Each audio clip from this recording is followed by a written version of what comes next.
Oh, hello, and welcome to How Now. How now? How now?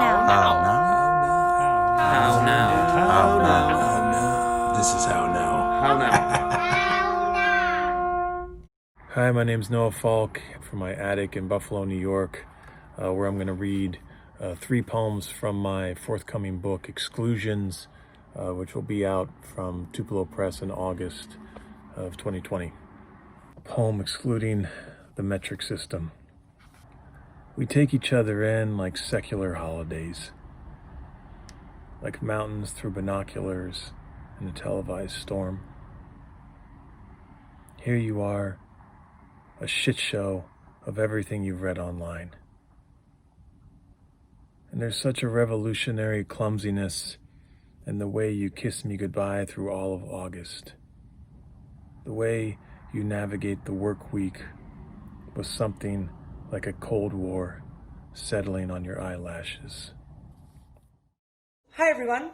We are going to be going through each of the 5 zang, that is to say solid organs as they are named in TCM or Chinese medicine, and do the 5 healing sounds. This week I'm going to teach you the meditation on the lung. You're going to start with your hands in your lap, arms slightly turned away from you, palms up. With your inhale, you're going to raise the arms. At your eyes, flip your hands. And at the top, exhale while making this sound. Flipping palms back.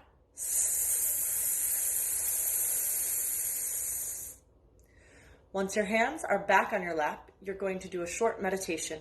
In that meditation, you're going to envision your lungs. Imagine the color white, the color of the lung and the metal element in Chinese medicine. And you're going to keep in mind the emotions that go along with the lung, emotions that are more important now than ever. They are self-worth and grief. You're going to do that meditation for about a minute and then repeat. This will be done in a set of 3. These are wonderful for checking in with our emotions, dealing with stress, helping us sleep, and of course, boosting our immune system. We'll be doing the following organs in the weeks to come, and I hope you enjoyed that. Remember these feelings, and when dealing with these soul emotions, I'll be kosher. No one will ever know how really low my low is. You'll never know. Sometimes I might lose focus, and I'm often feeling broken when I'm living with this weight from the world on my shoulders. But it's cool, I'm relaxed, courtesy of this pack that launches me 1,000,000 feet up. I seen Jesus, he was black, been seeing things y'all won't believe. I don't know when I'll be back. I think I'm starting to scare myself. I need some help. Oh wait, in fact, this is exactly how it's supposed to be. An angel came and spoke to me. You're always in control, don't ever fold, know when you're supposed to leave, and always know you hold the keys. You mastermind, you'll find the peace. Be blind to time, recline your seat, be free and just enjoy this peak. Oh, wow, but that's my mind off these drugs. I swear they open me up, so roll another one up. My mama saying I changed, I would've gone insane had I remained the same. I know y'all look at me crazy, cause I be smiling at daisies, but this the way this shit take me.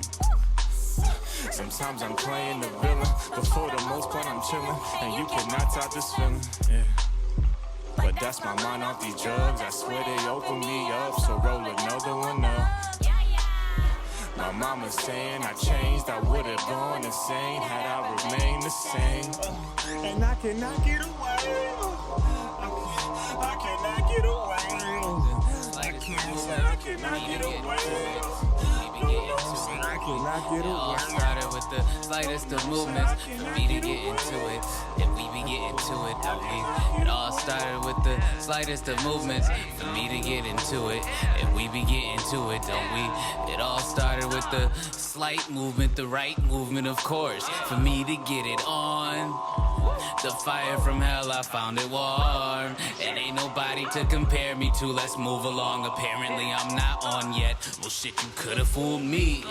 I'm climbing mountaintops and bread 11s. Tell me a little bit about how you've thrown a couple of really amazing parties. You brought the community together in like really amazing ways. How do you think that that's going to change in the next months and years, possibly? Over the last couple of years, we've seen multiple like embodiments of like stages that we can go on that we've all as a community have all performed on. And as a result, it's just grown into different other umbrellas and stuff like that. So for the next couple of months, you know, every year is different kind of. As speaking for myself, since 2017, it's just been actually just one leap towards a greater stage. You know what I'm saying? You know, and we just do what we can to provide our piece to that whole entire stage. I don't know. It's weird. Like I think there is still ways to do things. Oh, there's definitely ways. I just watched Kevin Spears and Alex live from the music.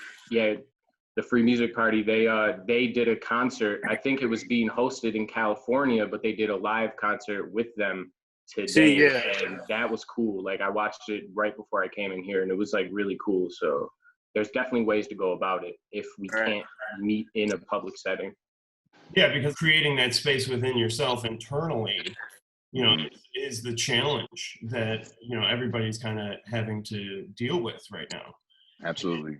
I think it's kind of cool too, because it's a chance to like figure out your new favorite artist type of thing, you know, just because like eventually you have to like look at other things on social media, you know, so people just start digging into other things and you start finding gems. I'm a very one-on-one person to person type of dude, and like with this happening with the quarantine and everything, like it's forcing me to increase my internet presence and like work on my like technical skills. You know what I'm saying? Like just have my accounts ready, ASCAP, BMI up to date, just doing other things to keep the work floating, and also it gives you a good gauge on your own endurance artistically. I don't know if y'all been feeling it, but not being able to like personally engage with people, it really like makes me, I guess, calculate my steps a little bit more in terms of how to approach a situation in general or an idea at that, you know. So it's just like really making me say, okay, what does it take, and am I willing to go through the motions in order to still accomplish the same goals that I would in person? That's perfect. I'm an introvert anyway. So you set up shop. I built me a little studio in the house. That's how you stay active. I think a person plateaus at a certain Oh yeah. I think that's spending too much time in any place in general, if I had to be like very general about it. And that's why I take walks in between my day. If I ever feel like that, there's tons of times where I walk outside and literally smell the flowers. Like, let me listen to what's going on and not think so much about what's going on in my head. Like when this first started, I was like hitting the nail with the hammer like every day. And by the time like the first week got done, like I was going crazy. When you leave the house for 8-9 hours a day and come back, then you're ready to be in creative mode. But when you're in the house for 24 hours a day and you think you need to be in creative mode the whole day, it's really strenuous and it doesn't even work. You know, personal interaction and being able to talk with people and learn new things is crucial to be able to synthesize and create something new. It's just like you just finding other ways to just dig in. To stay active at it. Yeah. So thank you guys so much for coming in and chatting with us and letting us all know what's up. Thank you. Rodagues. Come on. Poem excluding taxes. On this day in history, the moon died of natural causes. Astronauts were unavailable for comment, though there was a white silence in all the rabbit-shaped clouds. To comfort you, I read a bedtime story where everything died of natural causes.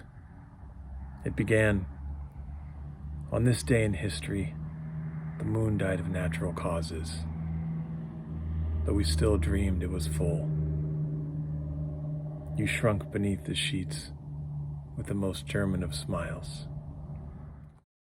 We've been talking a lot about magic in the world and the magic of communicating with people in the same shared space and making sure that people, you know, understand that there is still a bridge, you know, and that bridge between two people or a group of people is a magical thing. Yeah, I mean, first of all, thank you for having me. It's great to be by the fire. Of course.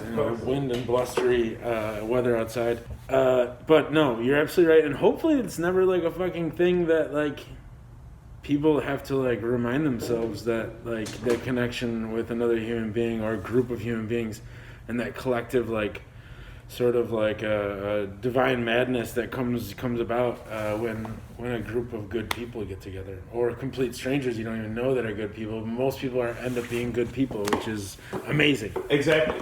I try to live life as on the edge as possible without being sent to prison or dying, and or hurting anybody else.